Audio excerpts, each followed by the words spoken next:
Pemirsa, Menteri Pemuda dan Olahraga Imam Nahrawi menyampaikan instruksi Presiden untuk segera menggelar turnamen dan segera menggelar turnamen Presiden dan Kemerdekaan pada 2 Agustus dengan total hadiah 10 miliar rupiah. Menurut Imam, pelaksanaan turnamen ini merupakan kewajiban pemerintah di tengah sanksi FIFA terhadap PSSI. Imam Nahrawi juga menjelaskan perihal pendanaan yang masih menunggu sponsor dan BUMN bagi penyelenggaraan. Sementara itu, pemerintah juga masih menyiapkan kembali gelaran liga lainnya seperti Liga Usia Dini, Liga Pendidikan, dan Liga Mahasiswa. Liga Usia Dini akan diselenggarakan setelah Ramadan, Liga Pendidikan pada November, dan Liga Mahasiswa Desember mendatang. Ya, begini, fakta sudah jadi kenyataan hari ini bahwa PSSI sedang disanksi oleh FIFA. Tetapi masyarakat bola dan sepak bola tidak boleh berhenti. Karenanya menjadi kewajiban kita semua, terutama pemerintah, untuk segera menggulirkan agar kompetisi dan turnamen.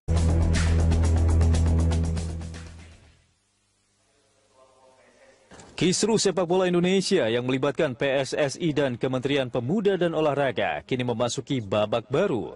Pasca FIFA menjatuhkan sanksi bagi Indonesia, Kemenpora melalui tim transisi berencana akan menggelar kompetisi bertajuk Piala Presiden 2015.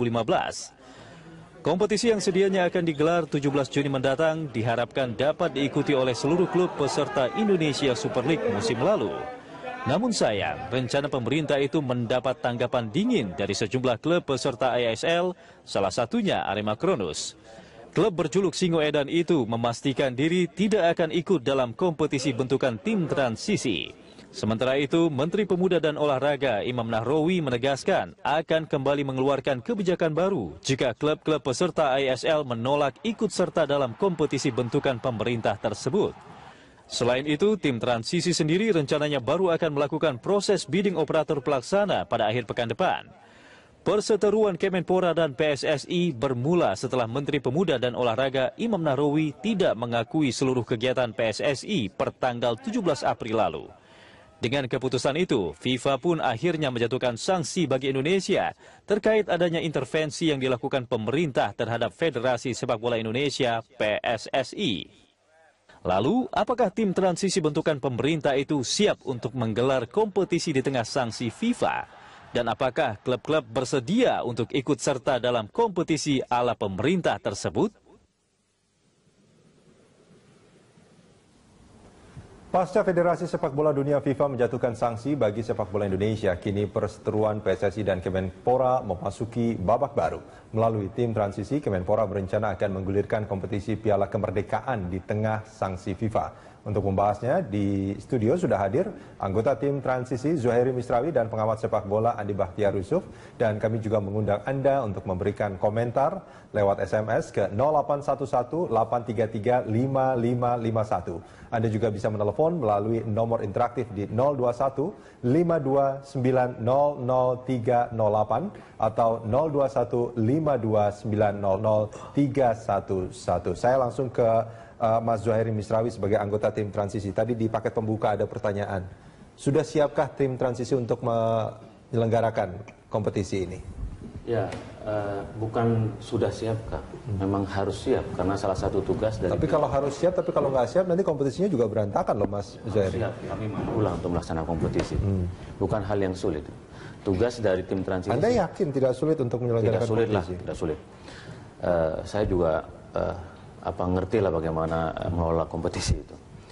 Tugas dari tim transisi itu sejak awal adalah melaksanakan kompetisi. Dan oleh karena itu ketika Menpora mengeluarkan SK pembekuan PSSI, secara langsung Menpora memanggil klub-klub profesional dan meminta kepada PT Liga untuk segera menggelar kompetisi. Tetapi sayangnya klub-klub menolak dan kemudian PT Liga juga menolak untuk menggelar kompetisi itu. Lalu gimana kalau PT Liga menolak dan klub-klub juga ini menolak? yang kemudian menyebabkan para pemain, para penyintas sepak bola itu dipotong gajinya lalu kemudian tidak bisa melihat pertandingan. Yeah. Nah, untuk dalam jangka waktu pendek kami tim transisi mencoba untuk menggelar open turnamen yaitu Piala Kemerdekaan dalam rangka 70 tahun Indonesia Merdeka dan memperebutkan Piala Presiden Republik Indonesia. Pesertanya siapa?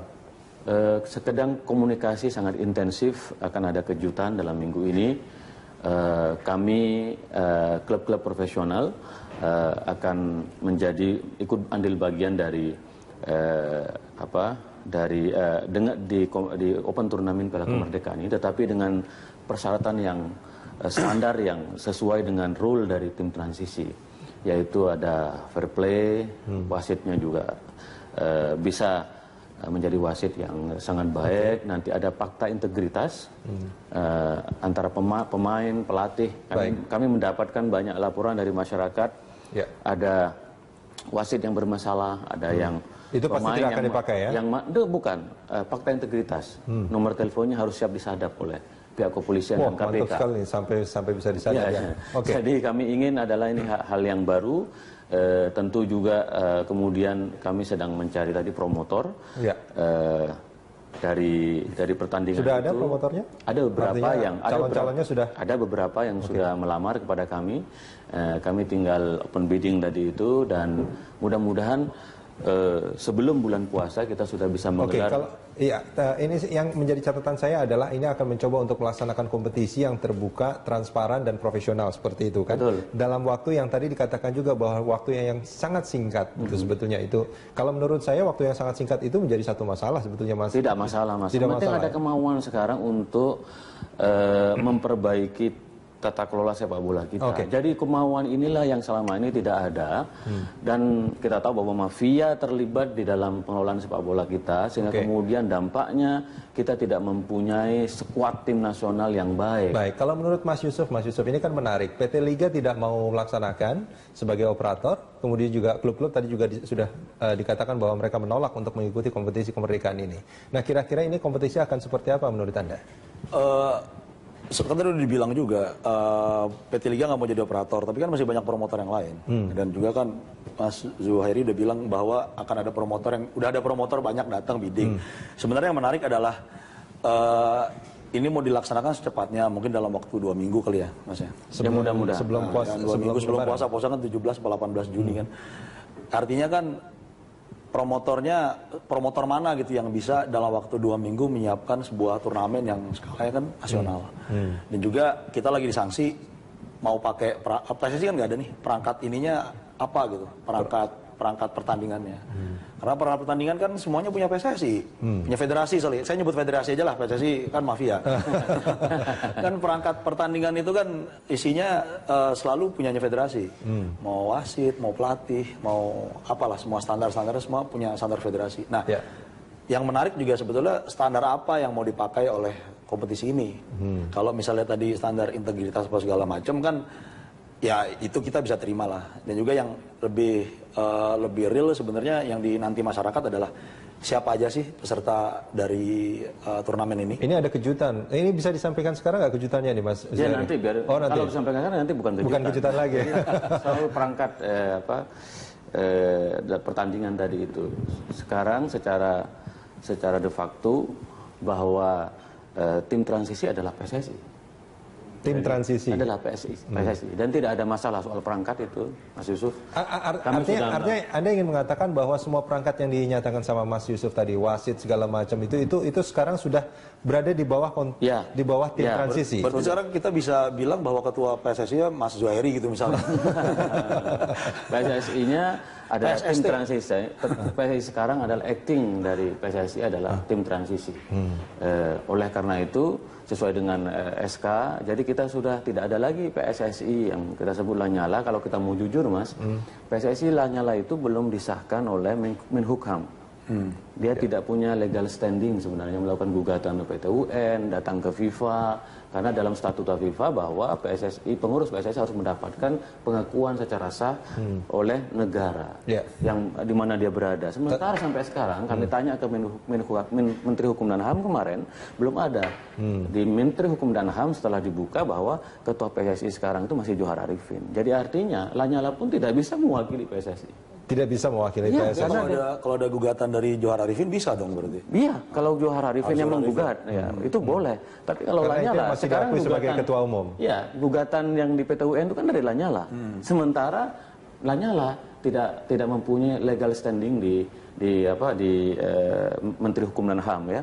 Nah, ini juga menjadi persoalan kalau Lanyala kemudian mewakili bahwa dirinya adalah ketua PSSI. Ya, nah sebetulnya itu secara de jure kan artinya kan, iya, bahwa Lanyala itu bukan ketua PSSI secara de facto, dia adalah ketua PSSI terpilih sebetulnya. Iya, tapi itu bisa dipertanyakan karena surat pembekuan itu terhadap PSSI Johar Arifin. Jadi Kongres setelah itu dia tidak sah sebenarnya. Jadi kan ada yang lebih menarik juga kan sebetulnya ketika FIFA ngirim surat, kan suratnya beredar di mana-mana tuh. Iya. Yang masih disangsikan juga oleh Menpora sebetulnya. Ya tinggal cek aja website kan ada. Kan kalau kan di situ ditulis bahwa tidak akan mencabut sampai intervensi pemerintah selesai. Artinya kan sebenarnya FIFA mengakui federasinya. Justru tidak mengakui apa yang dilakukan oleh pihak Menpora. Nah, sebenarnya menarik juga sih bahwa kan sebenarnya pihak Kemenpora dan tim transisi kan punya kepercayaan yang berbeda nih dengan apa yang dipahami oleh surat itu misalnya salah satunya. Nah, itu surat itu sudah jelas bahwa yang diakui oleh FIFA itu hanya PSSI, tidak ada federasi yang lain. Sudah tidak disangsikan lagi ya? Persoalannya ini PSSI yang mana? Apakah PSSI Johar Arifin, apakah PSSI Lanyala? Ya disitulah kemudian tapi menurut kami udah ngasih surat selamat ya ke itu dia. FIFA tidak tahu bahwa ternyata Lanyala belum punya legal standing karena dalam statuta FIFA pengurus PSSI yang diakui oleh FIFA yang mendapatkan legal standing. Lanyala ini mungkin karena punya hubungan langsung dengan FIFA ya melakukan kongres dibilang. Tapi sebetulnya bukan permasalahan itunya kan Mas Zuhairi. Yang penting ada dalam statuta FIFA loh. Bukan artinya statuta FIFA sanksi FIFA itu adalah bagi sepak bola Indonesia itu tidak diizinkan untuk mengikuti kompetisi internasional, bukan dia berkenaan dengan PSSI siapa dia sebetulnya. Namanya disuspend, disanksi sementara. Itu. Tapi PSSI tetap diakui sebagai federasi, satu-satunya federasi oleh FIFA, dan oleh karena itu tidak boleh ada federasi lain. Federasinya memang ada, benar sih. Federasinya masih ada, tapi kan tidak boleh berkegiatan. Disanksi, disuspend. Oke, kita jeda sebentar, kita akan lanjutin di segmen berikut.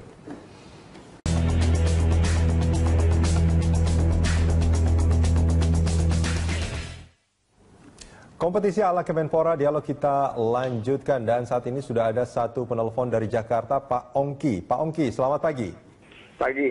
Ya, silakan Pak Ongki, komentar Anda soal kompetisi ala Kemenpora ini.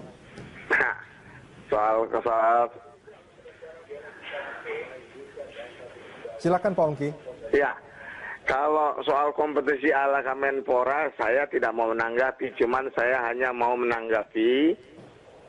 Ya, saya tidak mau menanggapi lah, karena saya lihat di sini ada Pak Jauhari, sepertinya dia menempatkan dirinya sebagai ketua umum PSSI ya.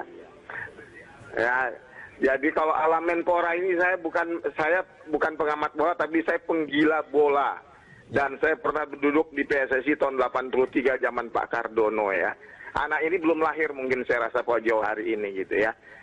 Cuman saya menarik melihat beberapa hari yang lalu ada running text di situ menyebutkan bahwa Kemenpora melalui tim transisi akan membuat kompetisi yang berkualitas. Ya. Lalu ada kalimat kita akan melibas Myanmar di SEA Games. Ternyatanya kita dilibas oleh Myanmar. Jadi saya mempertanyakan dengan Bapak Johar ini, yang berkualitas yang macam mana? Baik. Itu aja saya mau lihat. Yang berkualitas macam mana? Dia mau bikin kejutan apa? Gitu. Oke, baik. Itu aja. Terima kasih. Selamat pagi. Terima kasih Pak Ongki dari Jakarta yang dulu juga ternyata mantan pengurus PSSI. Tapi memang menarik sih, kita selalu nunggu kan Menpora bilang akan ada roadmap sepak bola nasional. Ya. Nah, roadmapnya itu apa? Karena kan sebenarnya di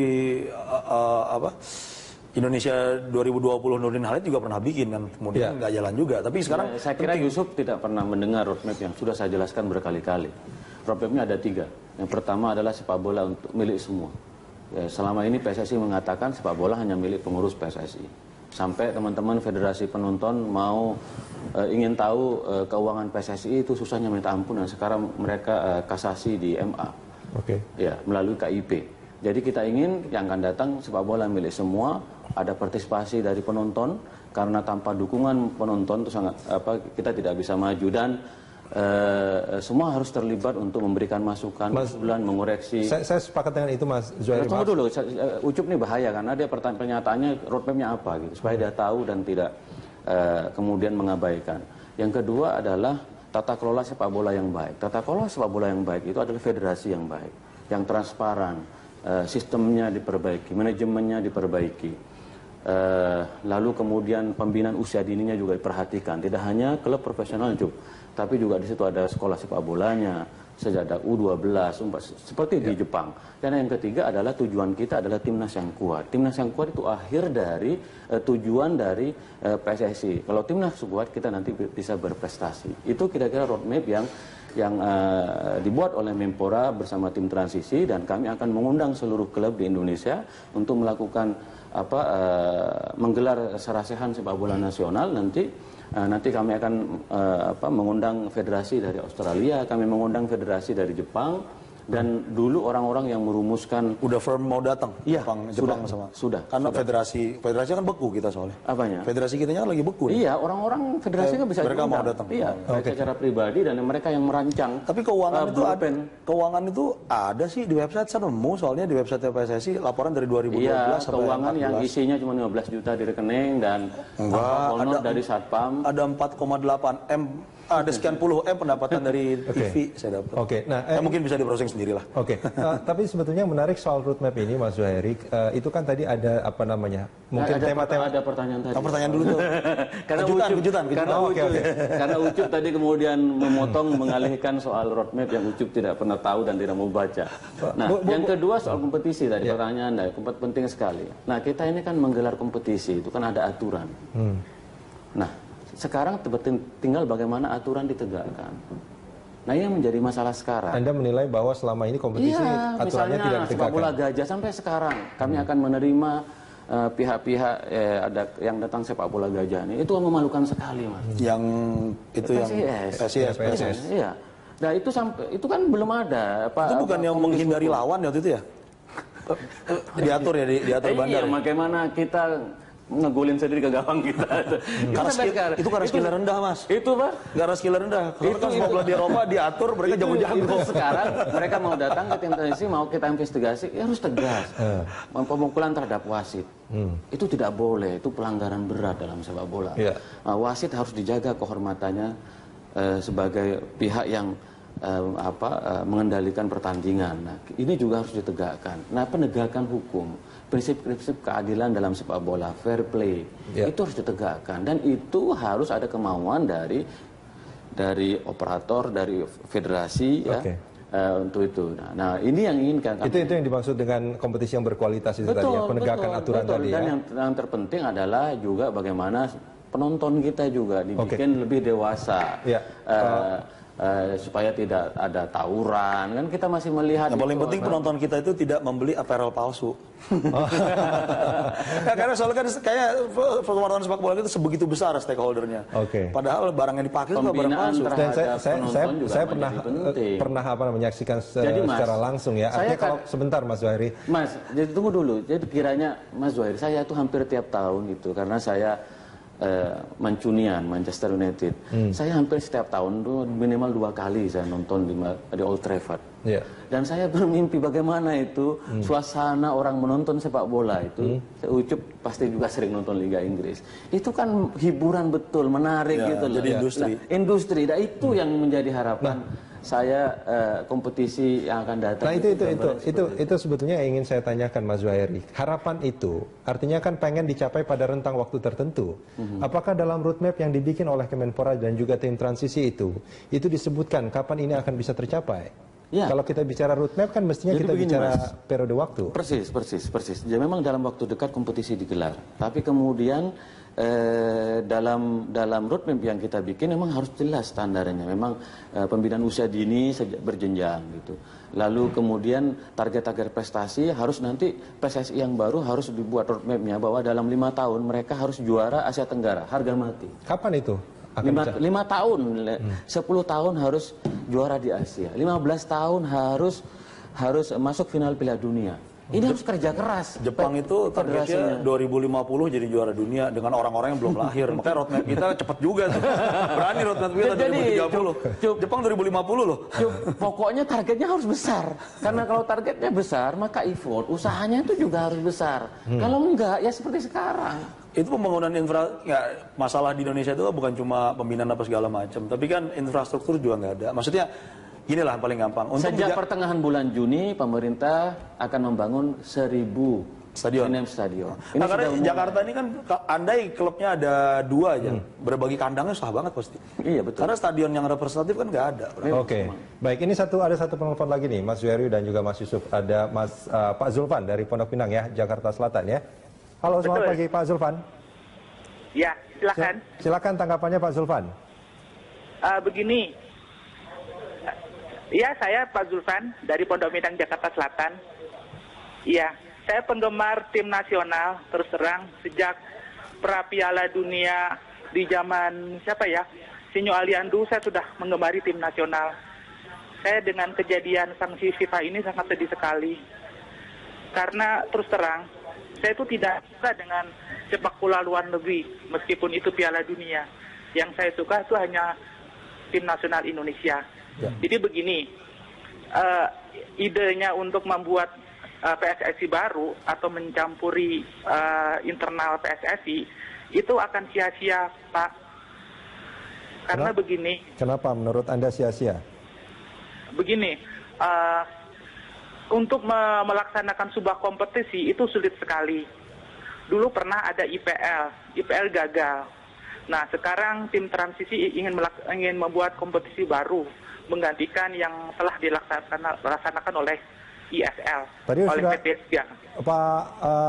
Pak Zulfan tadi sempat dikatakan sama Mas Zuhairi bahwa melaksanakan kompetisi ini mudah kok sebetulnya. Oh gitu ya. Nggak semudah itu, Mas. Soalnya begini masalahnya, wasitnya itu dari mana datangnya? Sumbernya kan dari PSSI. Kalau PSSI dimusuhi, bagaimana bisa mendapatkan wasit? Padahal wasit itu harus punya lisensi dari PSSI. Kalau misalnya wasitnya tidak ada lisensinya, itu berarti pertandingannya tidak sah. Oke, baik. Terima kasih Pak Zulfan dari Pondok Pinang. Ini menarik ya, sebetulnya pernyataan Pak Zulfan ini sebetulnya agak logis bahwa menyatakan menyelenggarakan sebuah kompetisi itu nggak semudah yang kita bayangkan. Tapi sebetulnya ada benernya sih, karena Pak Zulfan kan nggak di Eropa aja, kalau IPL Inggris itu, Inggris Premier League jalan Agustus akhir kan, mereka udah siap dari bulan Maret. Dari bulan Maret ya. Tapi kan Indonesia bangsa besar, mungkin bisa lebih cepat. Ya, saya tidak Dulunya tahu. Saya tidak tahu apanya yang susah. Ya, kita juga sudah punya wasit, kita tinggal seleksi wasit yang sudah memenuhi kriteria. Dan itu mereka semua sudah siap untuk Sudah siap. Nah, karena ini kan bukan hanya misi dari tim transi ini yang mewakili negara dan bagaimanapun sepak bola kita butuh reformasi total. Saya setuju dengan itu. Reformasi total itu harus dilaksanakan dengan rencana-rencana besar. Tetapi tidak cukup.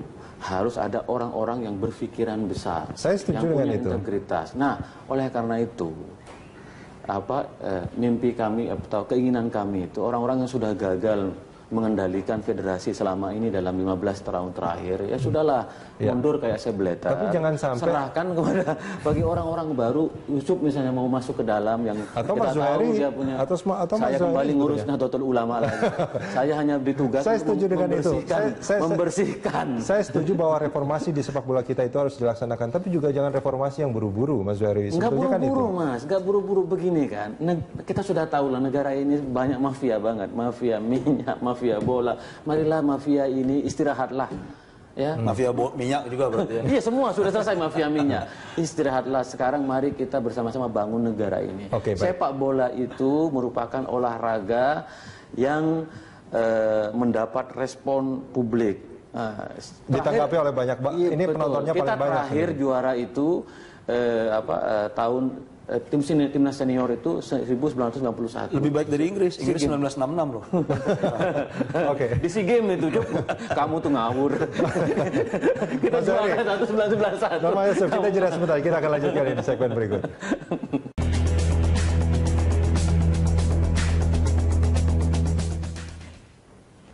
Ya, kita lanjutkan dialog kita di segmen terakhir ini masih bersama dua narasumber, Mas Zuhairi Misrawi dan juga Andi Bahtiar Yusuf. Mas Yusuf, ini kalau kita bicara Kalau dari Mas Juermi, ini kelihatan bahwa optimis sekali bahwa kompetisi ini bisa berjalan dengan... Saya orangnya optimis di mana-mana. Serius. Saya orang optimis bahwa segala sesuatunya bisa dilakukan dengan baik kalau kita punya kemauan dan punya orang-orang yang betul. Optimisme itu memang dibutuhkan dalam menjalankan apapun, ya kan? Saya sama dengan Presiden. Presiden nggak apa-apa lah kita disanksi daripada kita main di luar negeri kalah terus kan gitu. Berapa sih dana yang dibutuhkan untuk menjalankan kompetisi? Tergantung Mas, kalau kompetisi yang Liga ISL itu memang relatif agak mahal ya, agak mahal. Tapi kalau open turnamen kami melihat itu bisa 5 sampai 10 miliar. 5 sampai 10 miliar. Open turnamen ini bentuknya home and away gitu ya? Ya. Oke, itu dari mana dananya nanti akan sponsor? Banyak sekali sponsor yang sudah ada yang menyatakan diri bahwa mereka akan mensponsori. Gampang sekali Mas, negara ini negara besar, banyak perusahaan-perusahaan yang sehat. Perusahaan-perusahaan yang sehat. Ya, yang penting sekarang bukan sponsornya, bagaimana tata kelola keuangan ini. Jadi Ucup ketawa. Jadi bagaimana tata kelola keuangan yang ada ini. Misalnya sekarang kayak ini artinya sekarang sedang mencoba untuk menarik sponsor ya. Belum ada yang sudah menawarkan diri untuk mendanai kompetisi ini. Open turnamen ya, open turnamen ini sudah ada satu promotor yang sangat dikenal, pemilik perusahaan besar, mereka tertarik untuk menjadi promotor dari open turnamen. Kompetisi pun kami sudah berbincang dengan beberapa perusahaan BUMN, yang perusahaan yang sehat tentunya. Kita punya Telkom, kita punya Pertamina, kita punya Garuda, kita punya macam-macam. Maskapai kita juga salah satu industri yang sehat. Uang 10 miliar bukan uang yang besar sebetulnya buat mereka itu ya, yang katakan. Ini cara berpikirnya negara Mas. Kalau cara berpikirnya kita mungkin agak besar kita ya, Cup ya 10 miliar. Tapi kalau negara ini. Tapi boleh nggak gini, Mas Yusuf, ini kalau menurut Anda, ya optimis itu penting ya, artinya untuk menjalankan sesuatu. Tapi perlu juga untuk memikirkan apakah perlu juga realistis sih. Realistis gitu. Ini menarik juga sih ya, ada promotor yang berani dalam waktu 2 minggu loh. Soalnya tahu lah, ini promotornya bukan main-main coba. Jadi uangnya. Ya, karena saya simpel lah, saya kan bikin film. Ya, 2 minggu itu saya nggak berani langsung syuting, itu nggak berani. Kita butuh persiapan, perlu reki, lihat lokasi. Apalagi kita lagi ngomongin sesuatu yang levelnya nasional, walaupun mungkin open turnamen itu mungkin ada di satu kota atau gimana gitu ya, home turnamen atau apapun. Jadi sebenarnya perlu kita tunggu sih akan langkahnya nih gimana. Dan yang paling penting sih pesertanya berapa sih nih open turnamen ini targetnya? Semua klub profesional itu mereka mau ikut, cuman kan harus punya ini kalau yang disebut profesional ini siapa? Apa yang ikut ISL kemarin? ISL kan itu masa lalu. Tapi kemarin dikatakan tadi dikatakan bahwa klub-klub itu menolak untuk ikut. Klub yang mana? Arema kan nggak lulus verifikasi BOPI. Kita kan minta kepada tim profesional itu berarti ada tinggal 16 kan ya, 16 plus tim divisi utama. Jadi sekarang sedang berarti ada 870. Jadi sekarang sedang dicari. Yang penting kan Presiden Menpora meminta supaya kompetisi digelar open turnamen, ada pertandingan lah pokoknya, ada pertandingan digelar supaya orang tahu bahwa orang menunggu-nunggu tim transisi mampu nggak menggelar pertandingan. Kami ingin buktikan ini, kami gelar pertandingan ini dan kami susun aturan-aturannya. Yang penting nanti ada Piala TNI. Ini sambil lalu sekarang untuk soal kompetisi ini kami atur dengan sangat baik. Kalau tambah soal misalnya ini kan menyedihkan sekali. Ada 18 klub, Jo. Hanya 3 klub yang sehat secara finansial, yaitu Persib, Persipura, dan Semen Padang. Selainnya selalu merugi. Kalau finansial tidak sehat, maka itu berdampak terhadap gaji pemain. Nah, ini kami akan memfasilitasi sponsor-sponsor untuk klub-klub yang merugi ini. Tetapi dengan catatan harus dikelola dengan sangat baik. Contoh Persija. Ahok ingin membeli saham Persija, Pemda, dengan 100 miliar selama 5 tahun. Tapi Persija menolak. Ini ada apa? Kok klub mau disehatkan menolak? Ini kan harus ada aturan, nggak boleh klub itu merugi secara finansial. Karena kalau merugi secara finansial. Secara tata kelola memang harus banyak yang diperbaiki. Tapi kalau boleh saya tanya, ini bukan kompetisi liga yang yang apa namanya dalam tanda kutip bukan ini turnamen akan digulirkan terus nantinya kan, hanya untuk saat ini turnamen saja. Sementara bulan saja. puasa dan setelah Ramadan kan Oke. ada event. Boleh nggak saya tanya apa tujuannya sebetulnya? Hanya sekedar menjalankan saja atau ada tujuan lain di balik itu, atau sekedar ingin menunjukkan bahwa tim transisi bisa melaksanakan tim ini? transisi bekerja untuk 5 bulan. Roadmap tadi itu, Cuk. Oke. Nah, selama 5 bulan ini tidak boleh kosong, maka dibuatlah open turnamen. Ada pertandingan sambil lalu kita menyiapkan untuk kompetisi. Kompetisi ini idealnya berapa klub? Sebenarnya. Bukan ini ya, bukan supaya klub ada pemasukan ya. Penting juga itu klub ada pemasukan biar bisa gaji. Ya secara otomatis ada pemasukan kan, ada pertandingan kan di situ. Dan Tony Sucipto mereka juga nggak ngurusin kuliner lagi jadinya. Oke, Mas Heri, bersama kami lagi. Mas Susu, terima kasih banyak. Pemirsa, inilah News Update pukul 16, saya Kevin Egan. Ribuan bobotoh Persib Bandung menggelar unjuk rasa di depan gedung DPRD Jawa Barat menuntut Menpora dan PSSI segera menggelar kompetisi. Masa menilai banyak orang yang tergantung pada kompetisi sepak bola. Dengan berjalan kaki dari Stadion Persib, ribuan bobotoh ini membawa poster dan karangan bunga duka cita menuju gedung DPRD Jawa Barat. Para pecinta sepak bola ini turun ke jalan akibat kompetisi sepak bola terhenti karena kisruh PSSI dengan Kemenpora. Masa menilai banyak orang yang tergantung pada kompetisi sepak bola. Selain menyukai pertandingan, mereka pun mencari nafkah dari sepak bola. Sebagai bentuk dukungan terhadap reformasi PSSI dan bergulirnya kembali kompetisi, para bobotoh ini mengumpulkan tanda tangan di atas spanduk.